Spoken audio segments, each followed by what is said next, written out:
if you improve, you'll maintain where you're at, or if you improve, you're into this new position. My thing about titles is I teach them how to change their signature line. Whatever title best suits the opportunity for the business, that's your title. So if you need to be, chairman of the board, put it in your goddamn signature, just close the deal. If it works for you, it works for me.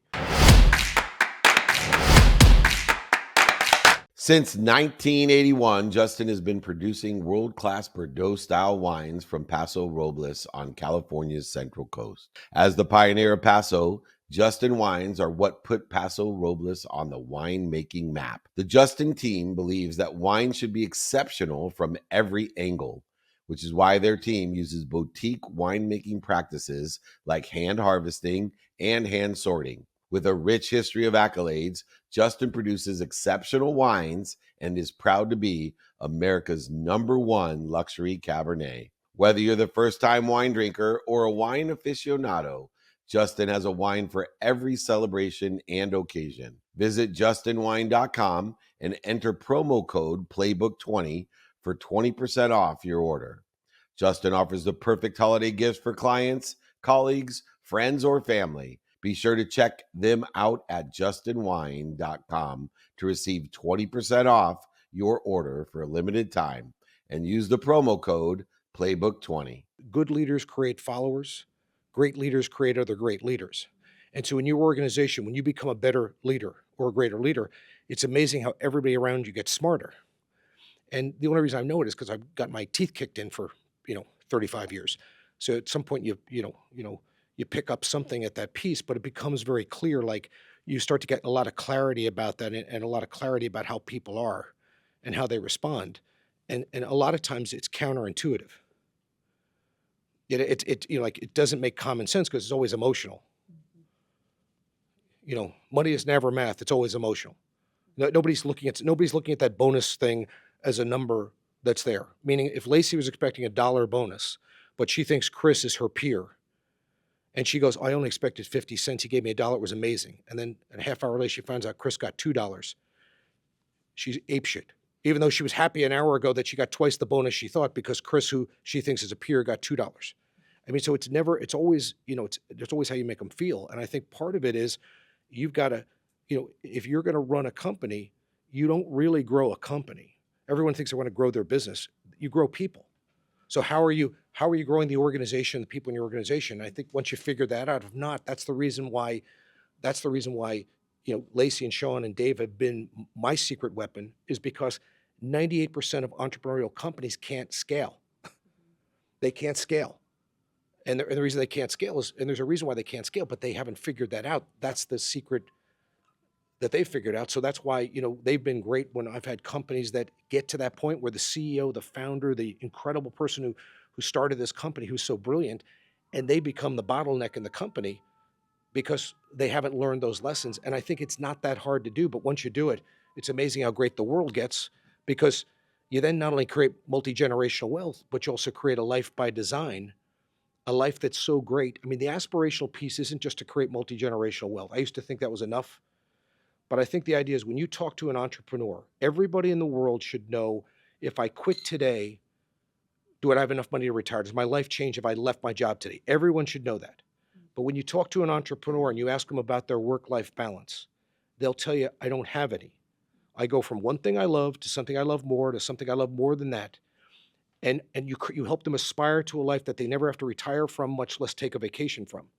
And once you figure that out, that's not for everybody. That's for you as the CEO of your company. And I think once you figure that out, I mean, that's why, for somebody that manages billions of dollars, I've always said, if you only have $1, you want to invest it in yourself. You want to invest it in your business or some other operating company. And if you don't have a business, you can still invest it in yourself in terms of growing your network, growing your capability, growing your technology, growing the things you need to have that success. And I think so few people even understand it. In fact, when you have conversations with non-entrepreneurs, they don't even know what you're talking about. Remember, there's only 5% of us in the world. There's always only been 5%, but there's enough of us to change the world. So anytime you're thinking what Mark Murphy says out loud, you're probably on the right track. And all of that stuff, I could have said every bit of it. I'll also say that on the bonus side of it, I bonus all of my staff equally every time we break records financially. And they all know the numbers. They can track the numbers just like I do. And I'm happy to say, since I started working with these two, that's all we do is break records. So they get bonuses all the time. But if I didn't bonus them, I think they'd still stay. In 4 years, I've had 0 turnover because I also pay them really good. And I don't track their hours. And I think most importantly, a philosophy I kind of learned from my uncle when I was much younger, and he was a top manager. I asked him, "How do you do it?" And he said, "I love everyone." And I've never forgotten those words. And I think if you ask my staff, how's Chris feel about you? That's what they would say.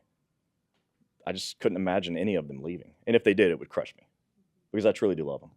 A lot of times we get emotionally wrapped up in the individual themselves, especially if they've been with us for a long time. And we have a lot of longevity with our employees. And in the current state of kind of, I think, entrepreneurship, it's hard to keep great people for a long time. And so we've been really blessed to be able to do that. But what I have learned is that oftentimes when you hire people in business, you are in a specific stage of your business. And they're in a specific stage of life, right? And at the time, they're a perfect fit for where you're trying to go. But if you're anything like us in entrepreneurship, your business grows and scales, and the needs of that role change. And I think for me, the hardest thing was recognizing that the need of the role shifted, but the person didn't, right? And so I've gotten a lot better. And that's why I kept them on too long. It wasn't because they were horrible people, not doing the job. It's just they weren't fit for the role as the role evolved beyond them. And so I've gotten a lot better at reanalyzing what are the positions that are needed in our business. Are they the same? Have they shifted? And are those needs still being met? And trying to logically look at it then versus emotionally attach it to the individual. And I think that there's a lot of power in that because, the reality of it is that if the role has outgrown the person has outgrown their passion and desire for what you do. And so oftentimes it's better to just have a conversation about it in advance to let them go. And so for me, I've kept people way too long. And the way that I just figure out hiring, firing is by reevaluating often enough so I don't stick in that position too long. At the end of every year, we actually get with our team, and we have our team, each person on our team, do a presentation about their position. We ask them what they think that their position is, what their responsibilities are, what they would like to be called, and based off of their position in our business, what are some areas that we can improve in from what they've seen to grow the company in the next year. And actually that exercise in and of itself is very telling if they're evolving with that role or not. And so that's a very helpful time and opportunity to reevaluate. Can I just add on that? Not relative to the question. Oh, it's a panel. No, I'm just kidding. Oh, I'm on the panel? I'm on the panel. I'm not on that. You want to say something now? No. After you, I'll say something. I'm gathering wisdom. Yeah, I just want to speak on that exercise. That is huge. We have all of our clients do that. We gather our employees and basically in a vacuum. The culture of it is they take it really seriously. They do a PowerPoint, but they explain to everybody else what it is they do. So one, that's useful because there's people on our team that are like, well, I always wondered, like, who makes the Friday emails? Like, because they don't know. And so now they're like, oh, I'm on the same page. Number two, for us, sometimes we discover, like, I didn't know you did that. Like, I always just wondered, like, how did that who coordinates the lunch? Like, who? So they say, like, oh, I'm in charge of this and this and this. And then we're like, oh. Third, we ask them to pick a title because we super believe in hiring people, not roles. So we don't imagine the role and then try and find a person for that. We just find the right people. Then they end up on our team. And then sometimes we're like, what are you doing? And then it has been amazing. We've had people tell us, I am the director of sales. And we're like, oh. And then we're like, actually, they are. That's really interesting that you would bring that to our attention. And then they just become the director of sales for a year. And then a year later, that same person would be like, I have evolved into, I'm the manager. Because now I've been managing all of these people and we've grown. And so it allows them to have that dynamic, and they usually don't pick a title like director of sales. They have these very innovative and ingenious ways of describing what it is that they do. But then they get to have that. They picked their title versus me saying, you are the director of operations. Well, that's very confining to him because he's like, well, I have a lot of creativity and I do a lot of other things and I help out on marketing. And that really stops them from saying the worst words in business, that's not my job. Because they don't have this is my job. Like they don't have here's your job description. Basically, they reinvent their job description on an annual basis with us. That also finally, the last thing is it allows us to be able to, Lacey and I afterwards, be like, there's nobody that does this. Like nobody on the team said that they were in charge of this. That might be why we don't have good customer service or sales or whatever it is, right? Like whatever the hole is. And we discover, well, the reason why we have that hole is because there's nobody on our team that actually said that's what they do. And so either we have to go and tell someone like, you need to do that, or we have to bring on another person because obviously too, just the way that your business fills up, if you're hiring people, not roles, people get full and then they have a lot of other additional things on their plate. One thing You guys can fight over just it. that we do Arm in wrestle. that presentation is super important. We also ask them to tell us what their life goals are so that we can partner with them in that in business, and that's really powerful. Don't we all talk sometimes? Yeah, that what well that is another really important part. What is their life goal? They also have to tell how our business can help them to get to that life goal. Third, they have to give us their number one best idea to grow the business. And then we don't say anything. Our team argues over it. And because what will happen is I can say, listen, one of the things that we could do is we should just do more events. If I was on David's team. And then Nick might say, wait a minute, right? Because I have this brilliant idea, but I'm not going to have to do anything. I stay back in California. I've got a great idea. We'll just do more events. And then the event people are like, hey, hang on a second. And so then that gets shot down.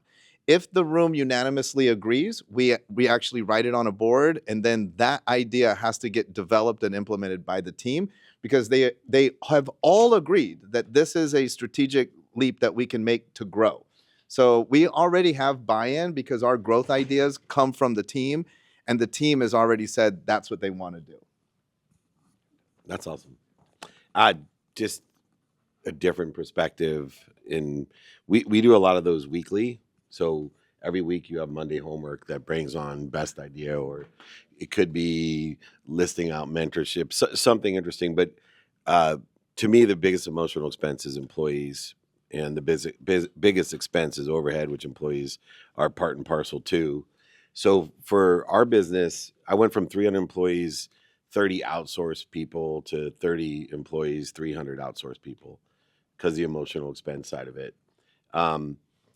I switched everything around, and it doesn't work completely for every business, but everybody gets employees, they get 1-year contracts. And basically they have 7 months to perform off the compensation plan that they agreed to in January. And I'm evaluating, and then we do 2 months of research while people are performing, but we're learning about capabilities, the time, emotion, and value that changes. Then every single person gets a performance improvement plan, and every employee has to write one for me. And there's 3 things your improvement. It'll list out what we need to improve on together, but it's either, hey, if you don't improve, you're gone. Either if you improve, you'll maintain where you're at, or if you improve, you're into this new position. Now, titles for us, my thing about titles is I teach them how to change their signature line. Whatever title best suits the opportunity for the business, that's your title. So if you need to be, chairman of the board, put it in your goddamn signature, just close the deal. If it works for you, it works for me. So that's how we deal with the title side of it. You will find that it accelerates people. You never have to fire them, because those people that aren't performing, once they see the performance improvement plan, which are very few now, they manage themselves out. So 10% of the people literally will change if they're in that lower group. 80% will manage themselves out if they're in that lower group. and 10% will just milk you until they're fired, which is about 90 days extra pay. So that's what we use. And then there's new compensation plans for everyone. And my compensation is real simple. It's salary, commission, and mostly bonus. I'm a big fan of not raising salaries too much because people, it's human nature, not that they're bad people. They just don't appreciate an increase in salary. But if you give them clear criteria of a bonus, I give monthly bonuses. 50% is 15% of gross onto sales. And then we have engagement and accessibility, being honest with yourself, student of the calendar, asking questions and asking for help and mentorship. Very subjective. And so that's how you get your bonus every month, according to those two things. And so it gives you a great way of feedback and appreciation. People appreciate a bonus every month, and when it varies, it's much better than a salary increase. This show is brought to you by BetterHelp. Therapy is a great tool for facing your fears and finding ways to overcome them, because sometimes the scariest thing is not facing our fears in the first place and holding ourselves back. It's helpful for learning positive coping skills and how to set boundaries. It empowers you to be the best version of yourself. It isn't just for those who've experienced major trauma. If you're thinking of starting therapy, give BetterHelp a try. It's entirely online, designed to be convenient, flexible, and suited to your schedule. Just fill out a brief questionnaire to get matched with a licensed therapist and switch therapists anytime for no additional charge. Overcome your fears with BetterHelp. Visit BetterHelp.com/playbook today to get a 10% off your first month. That's BetterHelp, HELP.com/playbook. Imagine starting a small business, your first customer, first hire, first real paycheck. But everything isn't just exciting, it's scary. That's where JustWorks come in, the all-in-one platform that supports small business growth. Access seamless tools that help with benefits, payroll, HR, and compliance with transparent pricing. It's time to make payroll painless. Run payroll in 90 seconds or less and automate payments so you can set it and forget it. Did you know in 2023 alone, they processed over 25.6 billion in trusted payroll customers? Don't worry about the paperwork piling up either. They take care of payroll tax documents and reporting to help you stay compliant. Visit justworks.com/podcast to join the thousands of small businesses that trust JustWorks to take care of payroll, benefits, compliance, and more. That's justworks.com/podcast. The idea is, one, sales is half of your bonus. And so the total bonus pool every month is based off 15% of gross. So that puts accountability on me because if I'm not profitable, I've now become 15% less profitable that month. And so it puts the power in my hands to make sure that I'm leading a profitable business by having the right people in the right place, doing the right things, and making the right deals. In the last so many years, I've had one month that we weren't profitable, and that's because I made a huge mistake. I did an event at YouTube Theater and broke my golden rule that I'm not a ticket seller, and I trusted someone that said, don't worry, we'll sell out YouTube Theater. That was a painful month for me because we lost a lot of money, and I still had to pay 15% on gross revenue for bonuses. But they're doing what they're supposed to do. So if you tell me, how do you know if you're a student of the calendar? Very easily, right? Who's my calendar captain on Monday? How the hell is that confirmation number not in there? The travel time's not in there, et cetera. That person now, and it's a ranking because you have a pool of money. And, oh, you don't have a mentee. Oh, I guess you're going to be graded 0, or you're not a good mentor. You do have a mentee. So what it provides for me, at least, and it may not be true in Shawn and his understanding of it, is every month, everybody's clear on what it takes for us to be profitable. Engagement and accessibility as a group. I take engagement and accessibility over any other skill of any employee. If you give me an engaged and accessible employee, we're going to do fine. Being honest with themselves and honest with others, right? People, if they're afraid to tell you the truth or they don't tell your customers the truth, you're fucked. Student of the calendar, productivity, accessibility, and gratitude within the context of time, easy to measure if you use the calendar as the focal point, because it's easy to say, hey, this is missing in the calendar. You're not, it also leads to be engaged and accessible. You didn't even look at the calendar because I'm double booked and you're Thursday's captain and you got 3 things at 9 a.m. It's obvious you don't give a shit. Mentorship is easy as well. And then asking for help and asking questions is easy to tell. And so not only is it quantitative, but it also is subjective in the fact that, hey, this guy really needs help in this area. So he's going to get $1,000 less bonus and he's going to ask me why. And I'll say, hey, look, you didn't have to lie to me. I know you went to Dallas and, you know, we have all 100% as much paid vacation as you want. You just have to let me know when you're unavailable. Why didn't you tell me the truth? You're going to Dallas. So I personally think the opposite of Shawn. I think subjectivity allows people to be focused. These incentives are the goal of everyone of how you're supposed to perform. And it's a reminder, we go over them, anyone that's been on my meetings, Monday, Wednesday, Friday. What are the 4 values? What are the daily practices? What's the execution model? And what are the incentives? Every single Friday, everyone's on the exact same page and they are accountable. They still make their salary. This is a bonus. And so like last month, we had our best month ever. You take a poll of 15%. Obviously, the executives are sharing a higher percentage of the pool to some other, but everyone's getting bonuses that sometimes are far greater than their salary. But they're all doing and improving upon it. We had, Nick's not in here, but, so what's the number one thing we're failing on right now, do you think, of the 5 incentives, not the sales? What? Right. Is it easy to tell why? Is it subjective? What do I ask to figure out the mentorship thing?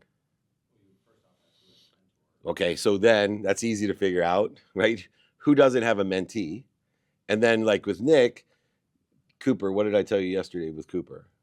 So he called me. I have a new employee, Cooper, who you're mentoring. When did you, or have you talked to Cooper? And my answer, because I wasn't being a good mentor, was he had called me about an hour previous, but I haven't gotten back to him yet. So this kid's sitting around doing nothing? He's brand new. He's less than 2 weeks into the business. So to me, it's very clear. And nobody's getting damaged too much because it's month to month. And the pool has to go somewhere. So nobody's being cheated because 15% off of gross is going to a pool and it's going to be dispersed. And you may not get your lion's share because you're not following the incentives. But I have found it to be the best thing that I've done as far as compensation plans go. And yes, some things you'll find that you may not think, like, how can you quantify the student calendar? To me, that's the easiest thing. And it's the number one thing I suggest everyone do is to implement being a student in your calendar.